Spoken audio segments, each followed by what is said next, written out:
Este programa foi possível graças às doações da Fundação Família Ashton, de Dorothy Nilsson, e do Centro Laura F. Willis de Estudos do Livro de Mormon, o Instituto Neil A. Maxwell de Estudos Religiosos, um departamento de educação religiosa da Universidade de Brigham Young, e a BYU Broadcasting. Apresenta. Quem é este homem da antiguidade que se encontra na encruzilhada da história? Ele é um grande mestre, um revolucionário, um profeta? Ou ele é, de fato, o filho divino de um pai divino? O salvador literal do mundo? Ao tentar responder a essas perguntas, vários estudiosos descartam a parte divina e a separam do Jesus da história, o mortal, do Jesus da fé, o Filho de Deus.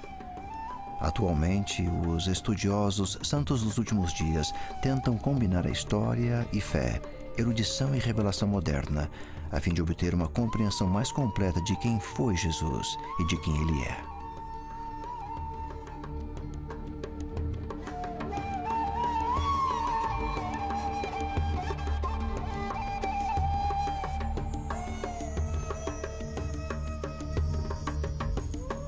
O Messias, eis o Cordeiro de Deus. Durante a vida mortal de Jesus de Nazaré, cada passo dado e palavra proferida conduziram, por fim, à expiação. Quando trouxe Lázaro de volta à vida, Jesus desencadeou os últimos dias de seu ministério terrestre. Para o mundo cristão, os locais e ambientes em que Jesus deu os últimos passos rumo à expiação tornaram-se sagrados. O cenáculo, o jardim do Getsemane, o Calvário e a sepultura vazia. Eu sozinho pisei o lagar de vinho, a expiação.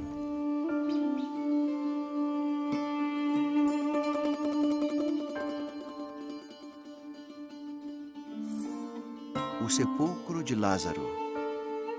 Quando Jesus restaurou Lázaro à vida, a hora de sua ressurreição logo se aproximava, tendo como testemunhas tanto amigos como inimigos. Trazer Lázaro de volta à vida tornou-se um sinal inegável de que aquele homem possuía poder sobre a vida e a morte. Para os amigos de Jesus, foi um milagre de regozijo, e a multidão cantaria depois: "Bendito o Rei que vem em nome do Senhor." Mas para os seus inimigos, esse evento, somado à purificação do templo, foi a gota d'água. Desde aquele dia, pois consultavam-se para o matarem.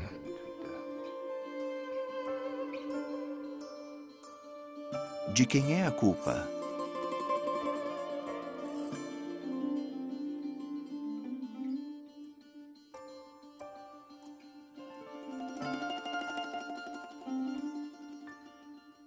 Algo interessante que sempre aconteceu ao longo da história é que diversos grupos culparam uns aos outros pela crucificação do Salvador, e várias pessoas querem deixar claro que não levam a culpa.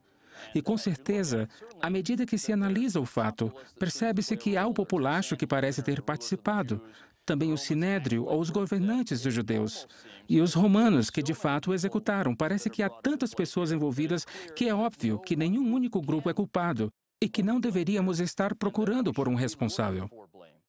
Essa passagem em 1 Coríntios, capítulo 15, que provavelmente é uma das primeiras narrativas do sofrimento e da morte de Jesus, é anterior aos evangelhos, anterior a Mateus, Marcos, Lucas e João.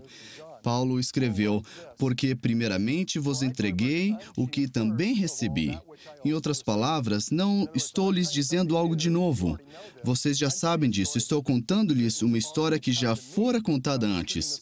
Então, estou repetindo essa história que já era conhecida, como Cristo morreu pelos nossos pecados, de acordo com as Escrituras, e que ele foi sepultado e que ressuscitou no terceiro dia, segundo as Escrituras. E se não formos cuidadosos, é possível que não compreendamos a nuance nuance que Paulo está tentando dar. Ele oferece um ponto de vista histórico. Ele morreu, foi sepultado e ressuscitou. E o detalhe mais importante é que foi de acordo com as Escrituras. Ele fora pré-ordenado. Os profetas que viviam durante o Velho Testamento sabiam disso. Sabiam que o Messias passaria por tudo isso. E depois encontramos a coisa mais significativa para Paulo. Percebemos que aqui não há um responsável pela sua morte. Nem mesmo se menciona onde e quando exatamente tudo aconteceu. Esses detalhes são importantes para a narrativa dos 4 evangelhos. Mas para Paulo, o que importava era que Jesus havia morrido, de acordo com as Escrituras, pelos nossos pecados. E essa era a verdadeira pergunta: por que o Messias morreu?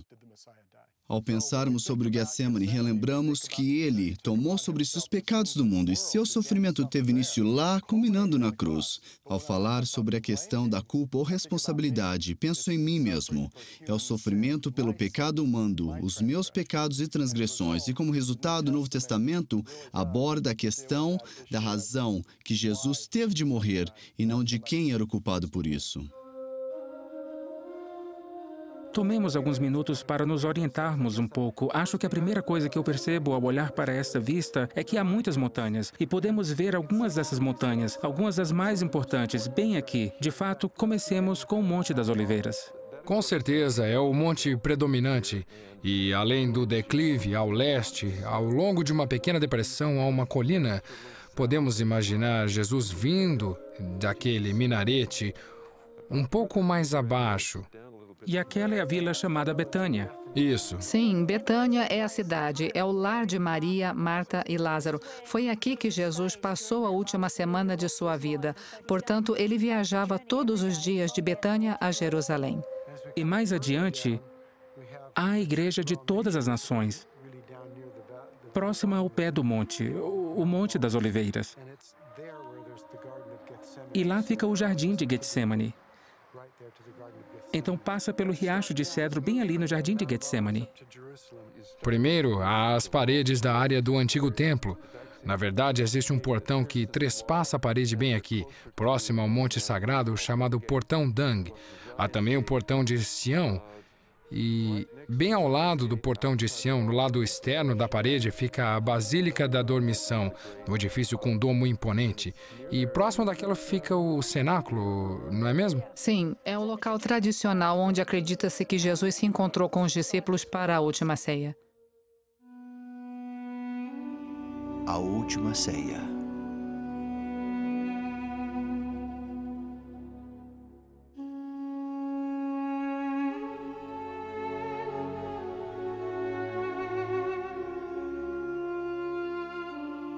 E disse-lhes: desejei muito comer convosco esta Páscoa, antes que padeça.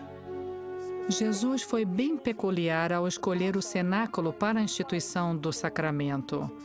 O que ele fez, de fato, naquele local foi tomar a Páscoa, que era uma comemoração judaica de extrema importância, para ensinar sobre ele e para institucionalizar uma lembrança dele como parte dela. A Páscoa, como vocês se lembram, é uma recordação da época em que o Egito escravizou Israel. Moisés estava no Egito e agia sob a orientação divina para auxiliar os israelitas a se livrarem da escravidão egípcia. Então, o Senhor enviou uma série de pragas a fim de que o faraó libertasse Israel. A última das pragas foi a morte dos primogênitos, não somente os primogênitos do povo, como também dos animais. Portanto, os israelitas tomariam um cordeiro sem mácula, que fosse primogênito, e o ofereceriam em sacrifício. Tomariam então o sangue desse cordeiro e o passariam na verga da porta e em ambas as ombreiras, para que o anjo destruidor passasse por suas casas sem matar seus filhos. Há 1.500 anos, os israelitas reúnem-se em família para relembrarem e contarem a história do grande exemplo de como Deus libertou o povo do convênio.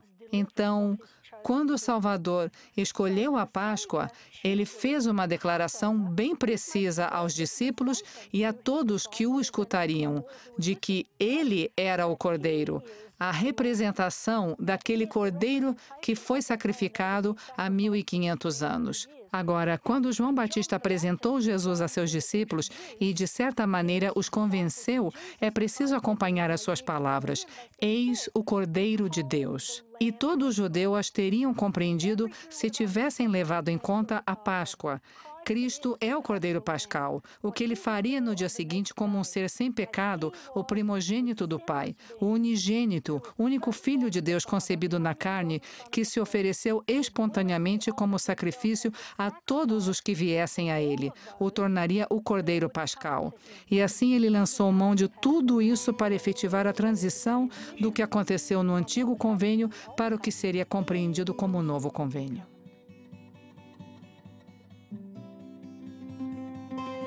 E quando comiam, Jesus tomou o pão e abençoou-o, partiu-o, e o deu aos discípulos e disse: Tomai e comei, isto é meu corpo. E tomando o cálice e dando graças, deu-lhe, dizendo: Bebei dele todos. A narrativa mais antiga da instituição do sacramento não é encontrada nos 4 evangelhos, e sim no capítulo 11 de 1 Coríntios, o que considero interessante. Assim, o que aconteceu em Corinto? Houve problemas com o sacramento e Paulo escreveu aos membros da igreja daquela região na tentativa de pôr algumas coisas em ordem. E faço 2 observações. No versículo 23 ele diz: Porque eu recebi do Senhor o que também vos ensinei. As palavras receber e ensinar são termos técnicos. Formalmente está repassando-lhes o que recebera. Paulo não estava presente durante os eventos da última ceia, mas aprendera sobre eles com os discípulos ou talvez com o próprio Senhor. Paulo então continuou descrevendo o que aconteceu no versículo 24. E tendo dado graças, o partiu e disse: Tomai, comei, isto é meu corpo, que é partido por vós. Fazei isto em memória de mim. E depois de cear, tomou o cálice, dizendo: Este cálice é o novo testamento no meu sangue. Fazei isto todas as vezes que beberdes em memória de mim. Uma das diferenças significativas sobre a narrativa de Paulo, em comparação com o que encontramos nos 4 evangelhos, é a palavra memória. O partilhar do pão e do vinho seria feito em memória do que Jesus havia realizado. Há somente uma narrativa, a de Lucas, onde ele realmente usou a palavra memória.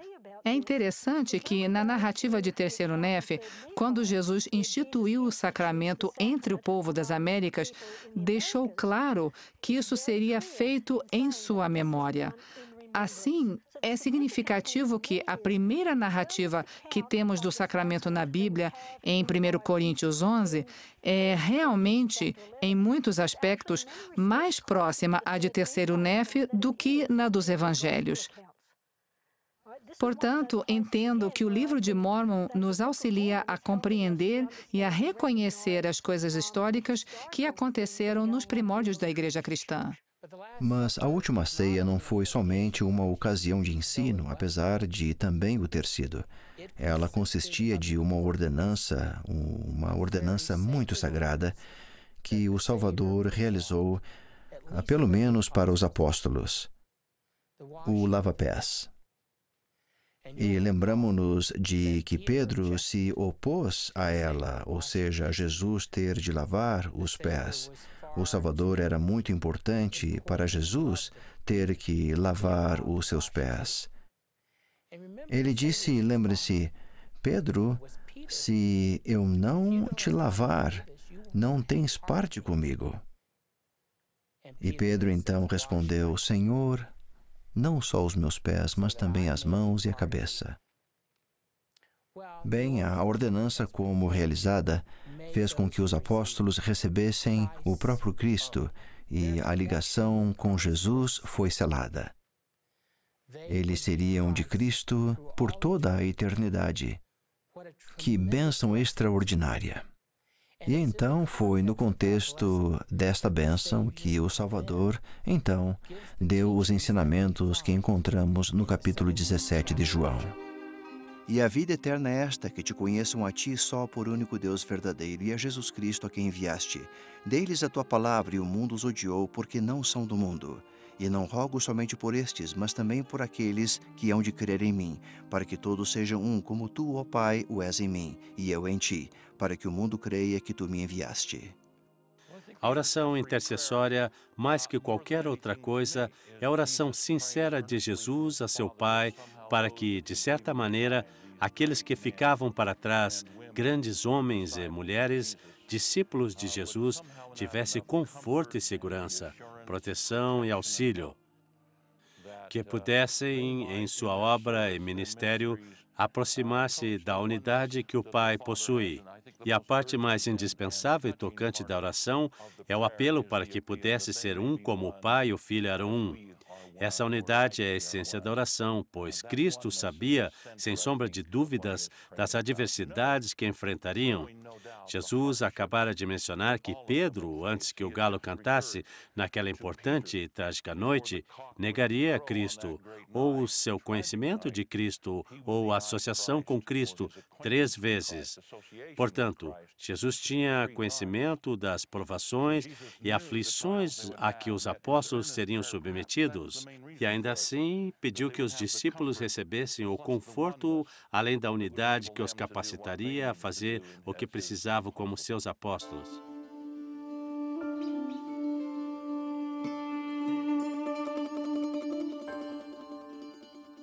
O Jardim do Getsemane.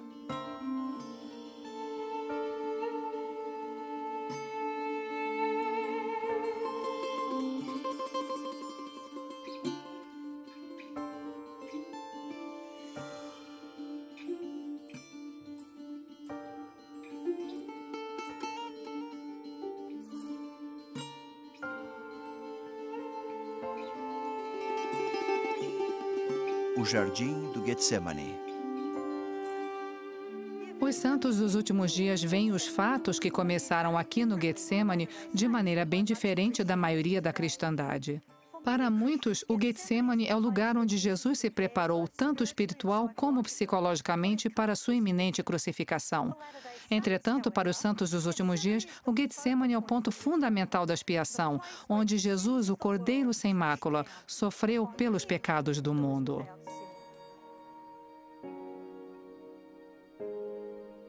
O Getsemane. O processo de preparação de azeite é simplesmente fascinante. Nos olivais, primeiro se colhe as azeitonas, que então são colocadas numa imensa bacia de pedras e esmagadas por uma prensa, criando assim um tipo de pasta de olivas. Mas o processo ainda não está completo depois de prensadas e completamente esmagadas. É neste momento que a pasta obtida é colocada em cestas de vime, que por sua vez são amontoadas, prensadas e finalmente o azeite é extraído em um lagar.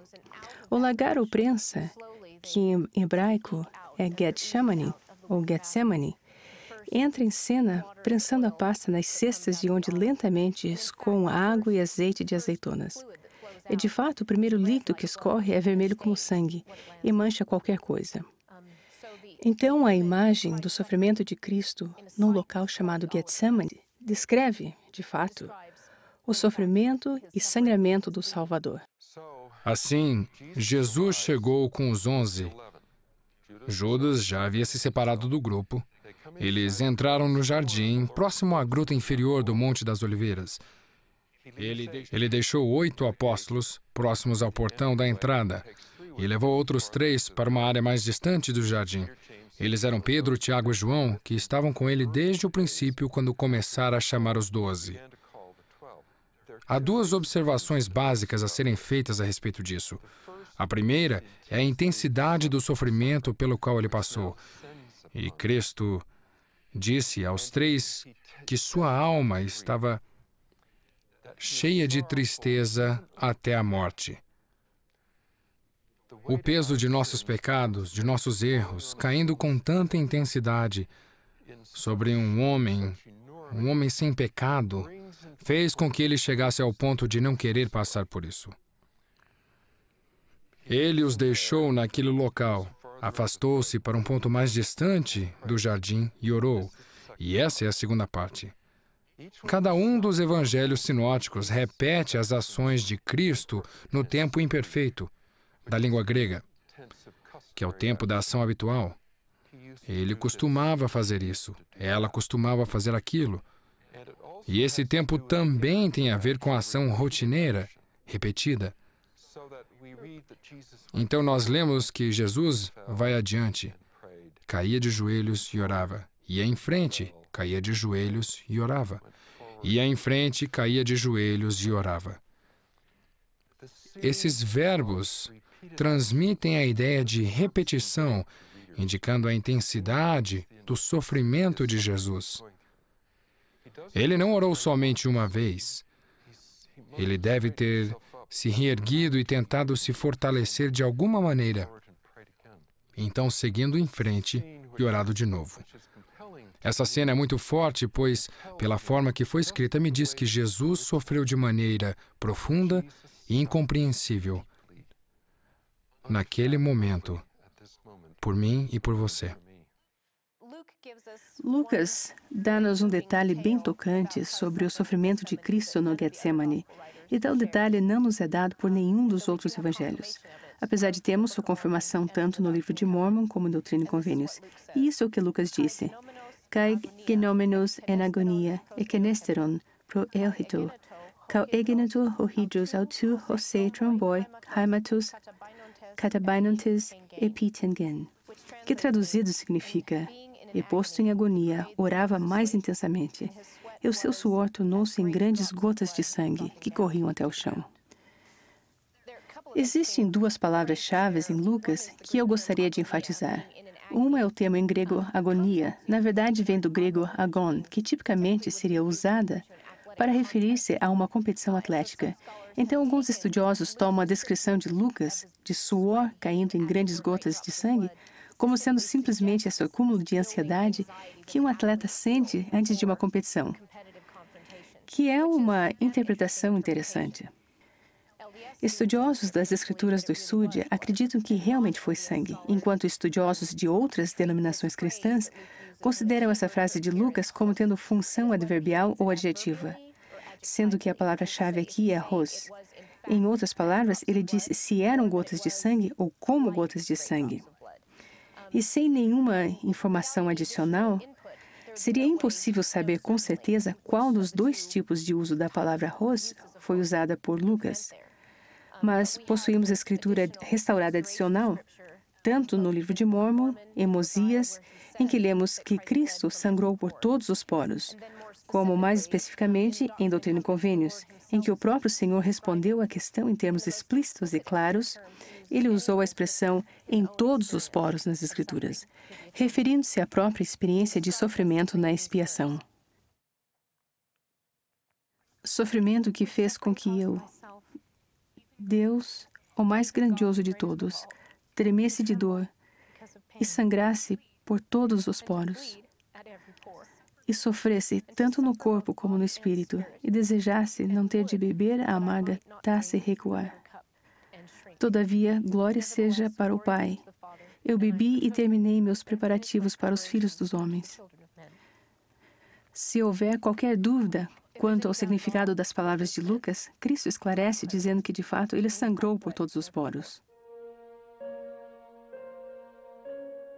Portanto, é necessário que haja uma expiação infinita, ou esta corrupção não poderia revestir-se de incorrupção. A expiação infinita.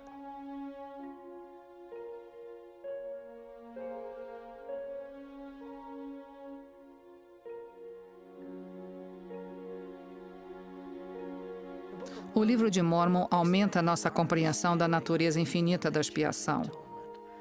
É interessante o fato do termo expiação infinita aparecer somente no livro de Mórmon. Somente os oradores do livro de Mórmon usam essa expressão.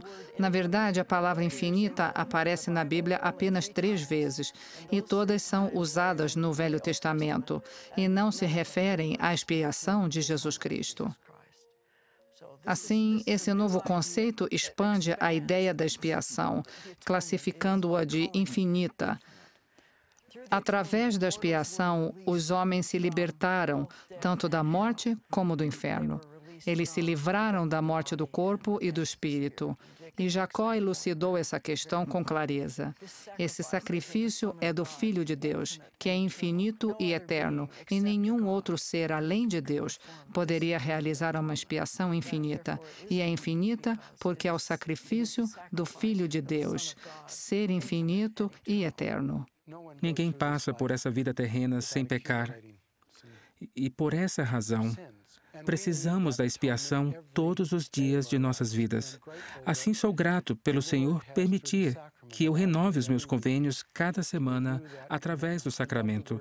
Adoro a palavra desejam na oração do sacramento, porque nela leio, desejas tomar sobre si este nome? E eu penso, Senhor, sim, o desejo. Eu posso não ter sido perfeito durante aquela semana, mas eu renovo os convênios, segundo o meu desejo de viver o Evangelho. E isso é possível porque o Senhor foi sacrificado por mim. E a única razão que eu posso alcançar meu objetivo é porque o Senhor possibilitou que ligássemos nossa força à dele, a fim de aumentarmos a nossa capacidade com a sua capacidade, porque Ele não apenas nos perdoou, Ele nos ajuda a sermos quem temos a capacidade de ser, mas somente através da sua ajuda. Sim, isso todo dia, e é grande demais para mim, e às vezes também é difícil demais. Como farei isso? Cristo tornou isso possível através de sua graça. Há uma sinergia maravilhosa entre a minha responsabilidade de fazer tudo o que eu posso e a dele. Não somente a responsabilidade, mas a promessa do convênio feita a mim de que ele fará o que eu não consegui fazer. E é isso que é a graça. Ele não tem somente o desejo de me perdoar e acabar com essa dor, mas ele também tem o desejo de curar as feridas daquele que eu feri. Assim, existe uma graça sempre em todo lugar, em ação em nossas vidas. Até mesmo quando nos esforçamos, trabalhamos e fazemos tudo aquilo que somos capazes de fazer. Não seja feita a minha vontade, mas a tua. E disse-lhe, Abba, Pai, todas as coisas te são possíveis. Afasta de mim esse cálice. Não seja, porém, o que eu quero, mas o que tu queres.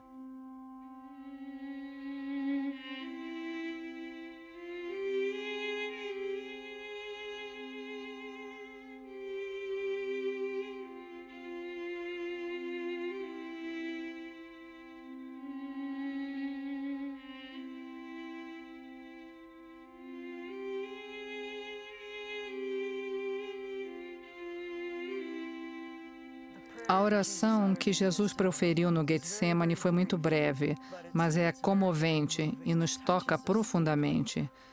Nessa oração, Jesus desabafa. Ele sabia o tipo de provação que enfrentaria, e então abriu sua alma ao Pai amado.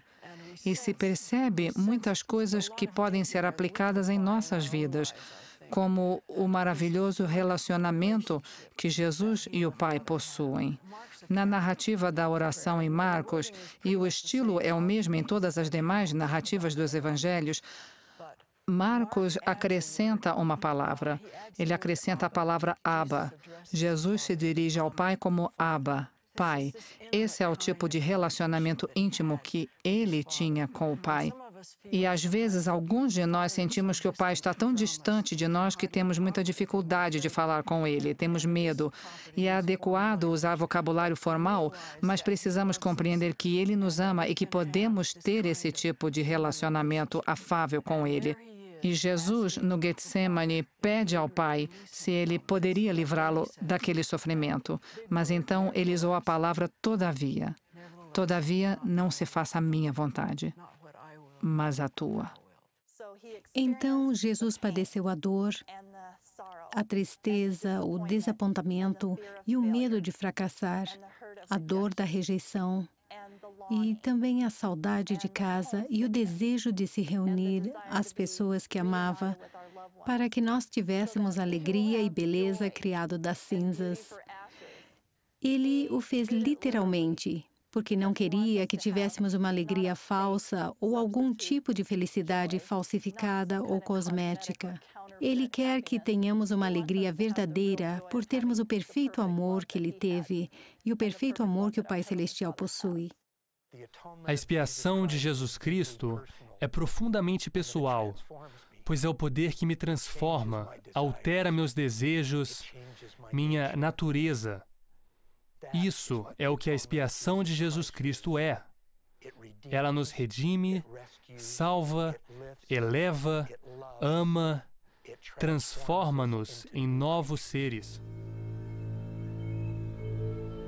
Traição e prisão. Tendo, pois, Judas recebido a corte e oficiais dos principais sacerdotes e fariseus, veio para ali com lanternas, archotes e armas.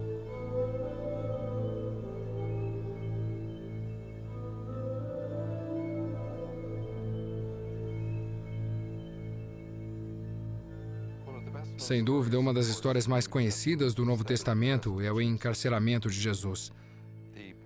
As conspirações e as intrigas começaram meses e meses antes disso. E houve uma que foi semeada na Galileia contra Jesus. Aparentemente, os conspiradores se encontraram quando Jesus curara o homem da mão mirrada. Então, finalmente chegara a hora. Judas conduziu um bando de pessoas para onde suspeitava que Jesus e os 11 estariam. Todos os evangelhos sinóticos narram que Judas se aproximou de Jesus para beijá-lo. Tanto Mateus como Marcos disseram que Judas o beijara, mas Lucas o deixa subentendido. Ele não diz exatamente que Judas o beijou. Eu, às vezes, imagino que Lucas tenha ficado tão ofendido com essa cena que ele mesmo não conseguia imaginar aquele traidor beijando o mestre. Quando os oficiais chegaram lá, Jesus aproximou-se deles e perguntou-lhes: "A quem buscais?" Responderam-lhe: "A Jesus o Nazareno, obviamente." E Jesus lhes respondeu: "Eu sou." Essa expressão é o nome divino que isola-se de tudo o que Jesus dissera. Quando dissera: "Eu sou." E essas pessoas, que aparentemente estavam um pouco amedrontadas, perguntavam a si mesmas o que poderia vir a acontecer a elas. E então começaram a recuar, e um acaba por pisar no pé de outro que está atrás, e assim todos caem no chão. Acaba sendo uma cena meio cômica, apesar de ser muito séria. Após levantarem-se novamente, Jesus perguntou-lhes novamente: "A quem buscais?" Responderam-lhe então: "A Jesus Nazareno." Disse-lhe Jesus: "Eu sou." Quando Jesus foi preso no jardim do Getsemane, os apóstolos aterrorizados fugiram. Eles haviam confrontado os oficiais da corte.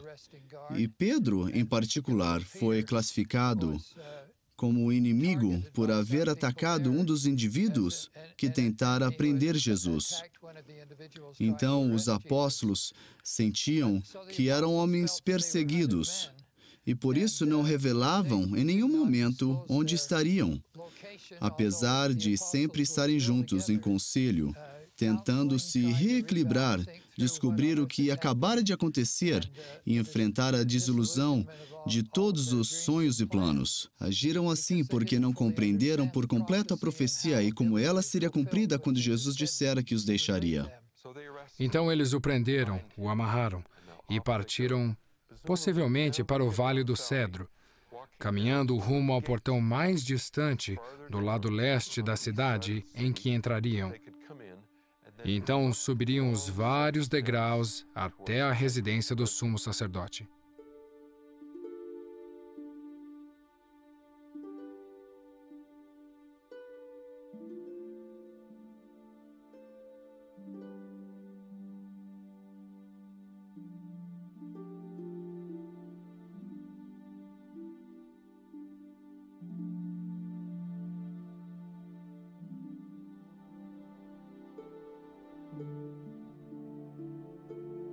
Degraus que conduzem ao Palácio de Caifás, Jerusalém.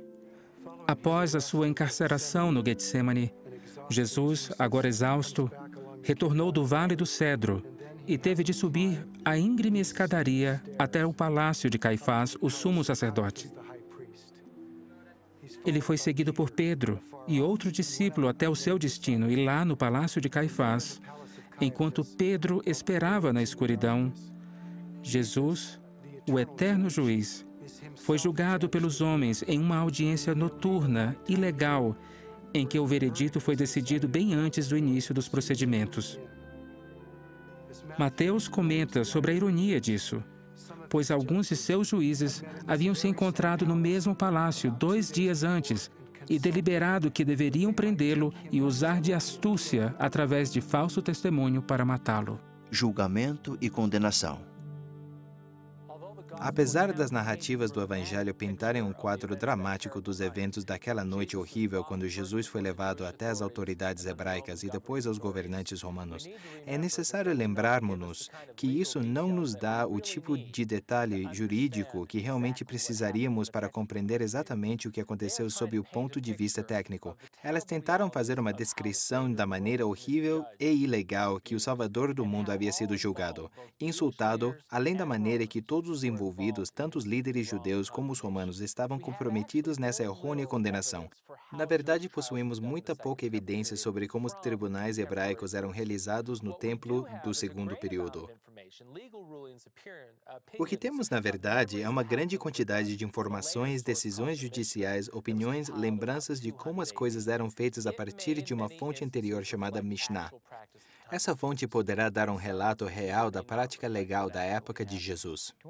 Para compreender o que passou no julgamento de Jesus, é preciso levar em conta que tudo acontecera sob um modo de emergência. Os governantes pressentiam que uma crise estava prestes a acontecer e que não seria simplesmente um tumulto, uma rebelião ou que os romanos ficariam perturbados a ponto de ocupar o templo. Lá estava Jesus, que possuía o poder de apaziguar tempestades. Lá estava Jesus, que acabara de trazer Lázaro de volta à vida e que finalmente pressionou os sumos sacerdotes a concluírem: esta é a hora de agirmos contra Jesus. Essas pessoas estavam com medo, elas tinham medo de que Jesus, caso não fosse o Filho de Deus, estivesse usando as forças do mal para realizar milagres. E um dos requisitos para ser um membro do Sinédrio era a habilidade para diferenciar entre o que chamavam de magia branca da negra. Bons milagres e bons sinais eram coisas que o próprio Moisés fizera e que com certeza foram legítimas. Mas também havia atos de magia negra e coisas assim que acreditavam que não deveriam acontecer. Então, enquanto lia o discurso do rei Benjamim no capítulo 3 de Mosias, achei interessante as palavras do anjo a Benjamim, profetizando sobre a vinda de Jesus Cristo e dizendo que ele fará grandes milagres entre os homens, como curar os enfermos, levantar os mortos, fazer andar os coxos, dar vista aos cegos, fazer ouvir os surdos e curar toda espécie de enfermidades. Achamos que são coisas boas, mas a reação que foi profetizada foi que, apesar de fazer todas essas coisas, e mesmo depois de tudo isso, considerá-lo-ão um homem, e dirão que está endemoninhado, que ele fazia essas coisas pelo poder de Satanás, e açoitá-lo-ão e crucificá-lo-ão. Quando Jesus foi levado perante Pilatos, João disse que ele já havia sido julgado de forma sumária pelo Sinédrio e considerado um malfeitor. Malfeitor é uma palavra da língua portuguesa que significa um transgressor da lei, mas essa palavra vem do latim maleficium, que é um crime específico, uma acusação formal específica. Isto é, uma acusação de prática de bruxaria.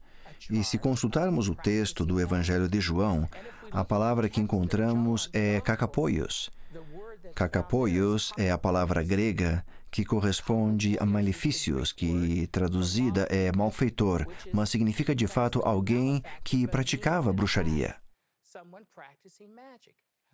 Naquele momento, Pilatos entrou na corte novamente, chamou Jesus e disse: realizemos a acusação final. Tu és o rei dos judeus? Essa frase, Rei dos Judeus, referia-se ao título que Augusto César havia dado a Herodes. Era, portanto, um título de cunho político. Jesus nunca assumiu ser o Rei dos Judeus. Ele disse, o meu reino não é deste mundo. E Pilatos pareceu ficar completamente satisfeito com essa resposta. Naquele momento, Jesus respondeu, tu dizes que eu sou rei. Eu para isso nasci, e para isso vim ao mundo, a fim de dar testemunho da verdade. Todo aquele que é da verdade ouve a minha voz. Então Pilatos, que desejava encontrar ao menos uma testemunha, alguma verdade, a fim de saber como julgar o caso, disse, que é a verdade? Sem dúvida, esse era um caso difícil, e ao concluir que não havia fundamento para a acusação de Jesus, Pilatos dirigiu-se aos judeus e disse, não acho nele crime algum. Em grego significa razão nenhuma para uma ação judicial. Após fazer esta afirmação, ele tomou uma atitude de extremo significado na lei romana. Lavou as mãos. Esse ato de lavar as mãos com frequência é considerada como um sinal de declaração de inocência de Cristo.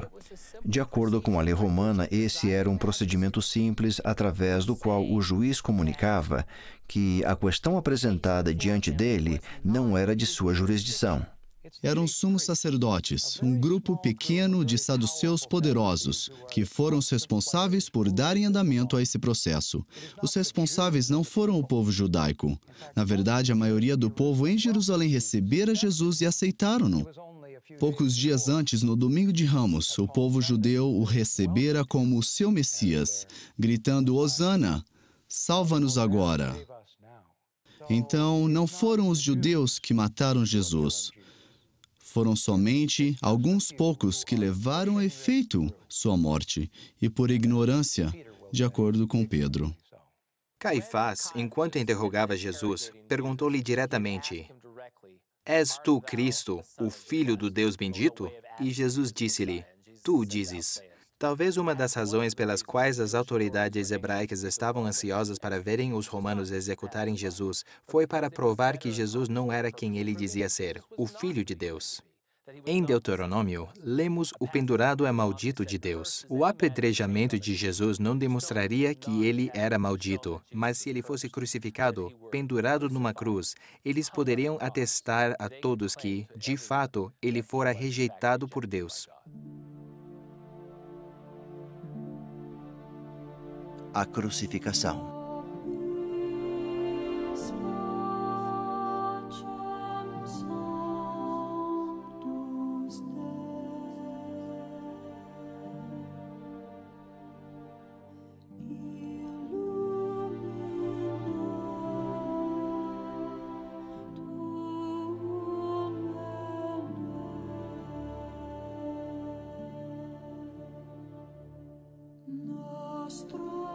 Mas eles clamavam dizendo, crucifica-o, crucifica-o.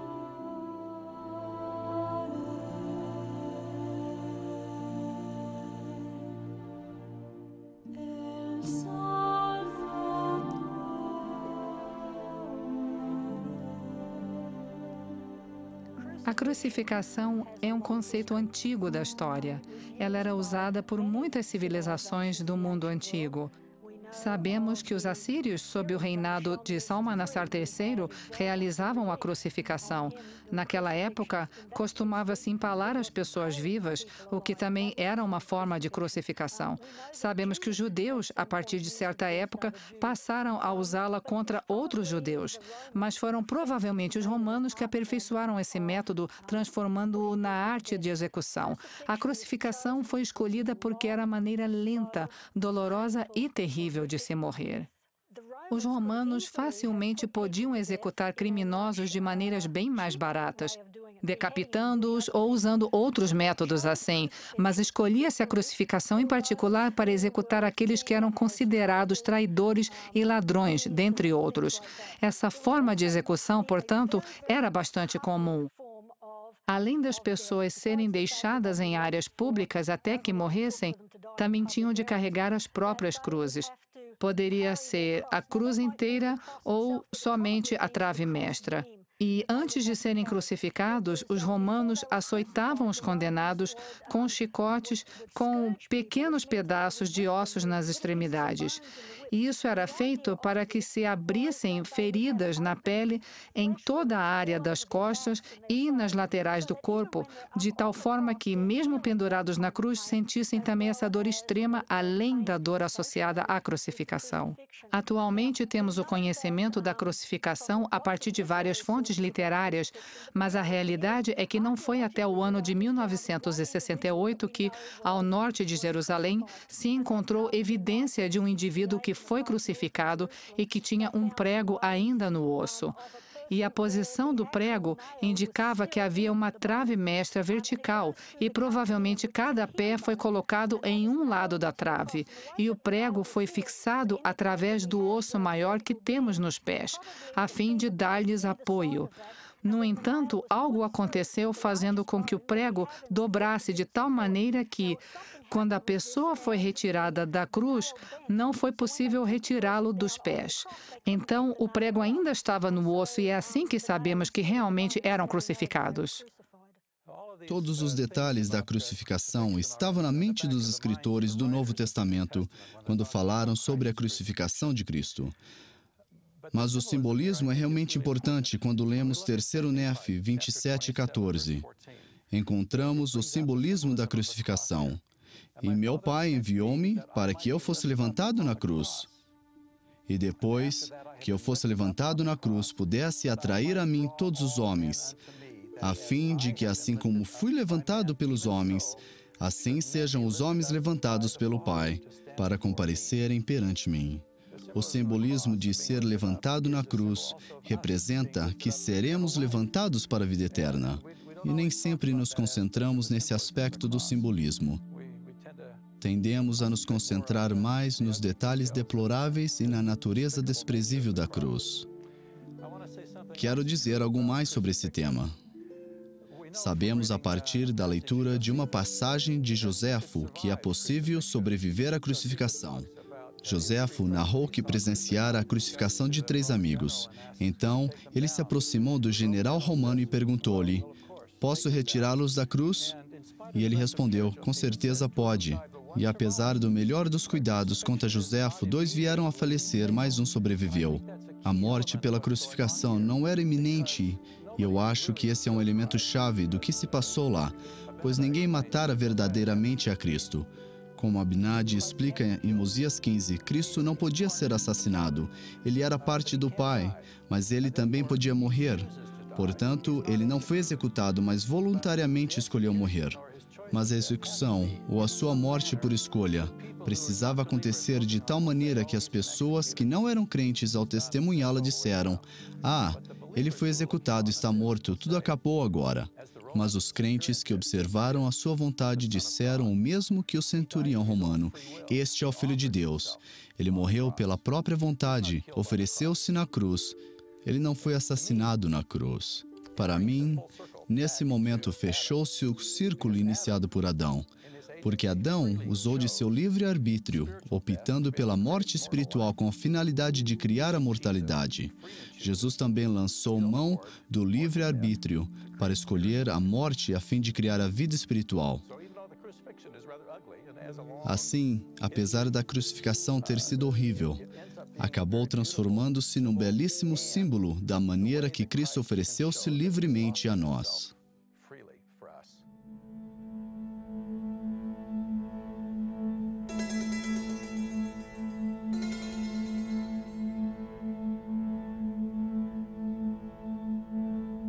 Gólgota.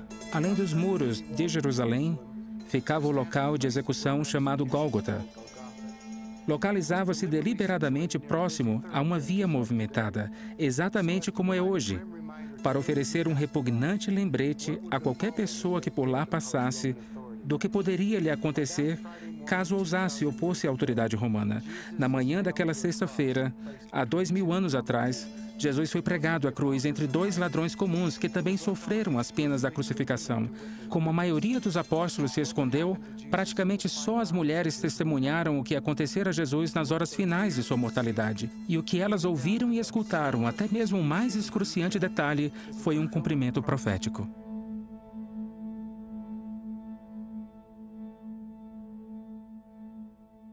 Os evangelhos fazem algumas referências específicas aos acontecimentos durante a crucificação para demonstrar especificamente o cumprimento das Escrituras.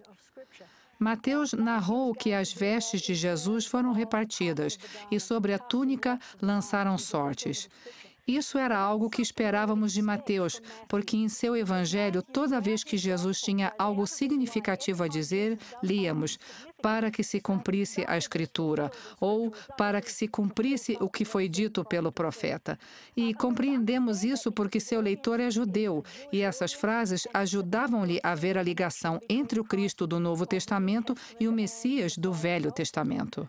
Mas o que é interessante é que Marcos e João fizeram o mesmo tipo de narrativa. Marcos relatou que, de fato, Jesus fora crucificado entre ladrões para que a profecia se cumprisse. Também é interessante para mim que Marcos estivesse provavelmente escrevendo para um leitor romano, um leitor que não tinha familiaridade com a Bíblia hebraica e as profecias, e coisas desse tipo. Mas Marcos enfatizou seu desejo de demonstrar que tudo foi cumprimento de profecia.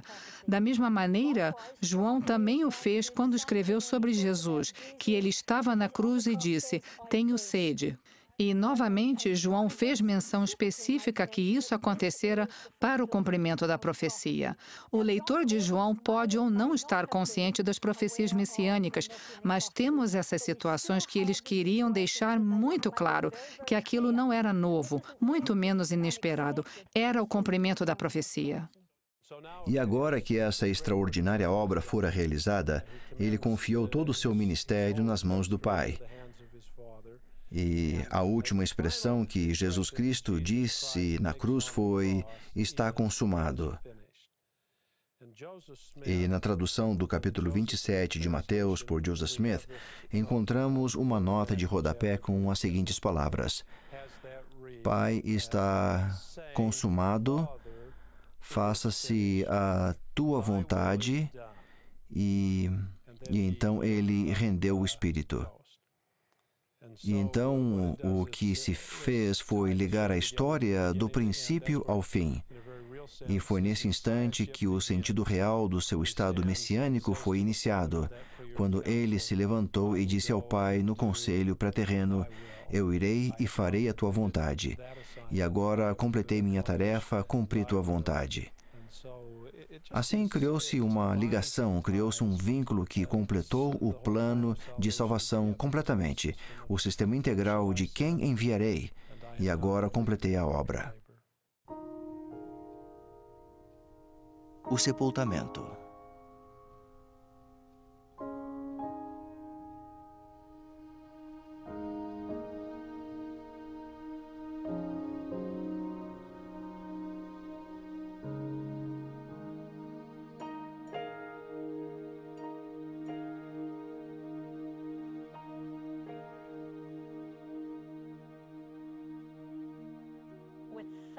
Com o pôr do sol, a vista e a preocupação de enterrar o corpo de Jesus antes do início do sábado, um homem cujo nome era José de Arimateia, de uma cidadezinha fora de Jerusalém, implorou a Pilatos para que pudesse cuidar do corpo. Parecia que José era um vereador, talvez até mesmo um membro do conselho, o Sinédrio, e acompanhava-o Nicodemos, outro membro desse conselho. Provavelmente pessoas que não fizeram parte do julgamento da noite anterior. José possuía um grande sepulcro, e ele e Nicodemos estavam lá por pouco tempo, parece para envolver o corpo em vestimentas funerárias e ungir o corpo com um pouco de óleo que possuíam. Esse era um ritual tipicamente realizado por mulheres E há provas que havia mulheres da Galileia que assistiram à crucificação e seguiram Nicodemos e José até o sepulcro para ver onde o corpo descansaria. Aparentemente não havia tempo para um ritual típico funerário. E aquelas mulheres não podiam retornar no dia seguinte porque era sábado. Caso o dia seguinte fosse o sábado da Páscoa, então seria o sábado semanal e passaria outro final de semana antes que pudessem visitar o sepulcro. E a primeira coisa que fariam na manhã de domingo seria visitar o sepulcro para verificar se poderiam passar óleos sagrados no corpo da maneira que gostariam de ter feito previamente. Não sabemos muito sobre aquelas mulheres da Galileia. Sabemos que uma delas era Maria Madalena e a outra era Maria, a mãe de Tiago e José. Essas mulheres retornaram na manhã de domingo com óleos sagrados, a fim de fazerem com que o corpo de Jesus ficasse tão perfumado quanto possível. Mas elas encontraram o sepulcro vazio. Às vezes, acho que tanto turistas como estudantes acham que vêm à Terra Santa ou a Jerusalém a fim de intensificar efetivamente seu amor ao Novo Testamento e ao Salvador. No entanto, com certeza, isso não deve ser verdade. De fato, Jesus é o Salvador de todas as épocas, de todos os pobres que nunca terão uma chance de passar por aqui. Mas o que realmente importa é que toda pessoa pode chamar ao Salvador, a Jesus, ao ir até Ele através de seu coração e da fé, do estudo das Escrituras e da oração. Jesus disse: "E eis que estou à porta e bato. Se alguém ouvir a minha voz e abrir a porta, entrarei em sua casa, e com ele cearei e ele comigo."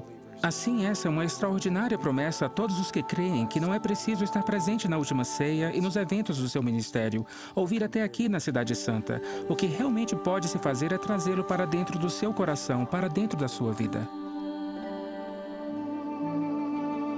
A última semana de Cristo na mortalidade foi marcada pelos ensinamentos na última ceia, seu sofrimento no Getsemane, pela audiência no palácio de Caifás, pelo julgamento perante Pôncio Pilatos e, finalmente, pela crucificação em Gólgota. Assim, ele pronunciou suas últimas palavras na mortalidade: "Está consumado. Pai, em tuas mãos rendo o meu espírito." Esses fatos encontram-se no pináculo de seu ministério mortal e o conduzem ao último triunfo da morte espiritual sobre a física na ressurreição.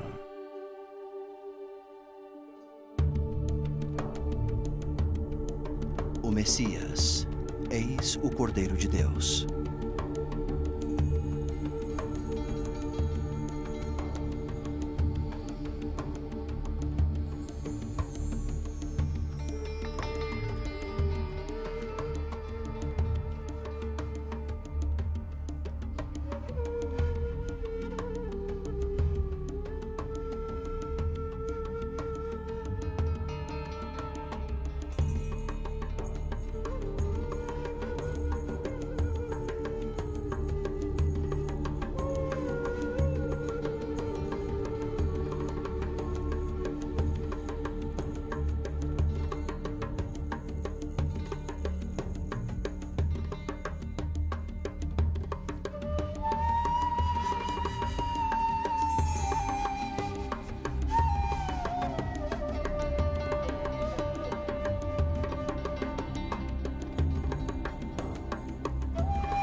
BYU Broadcasting.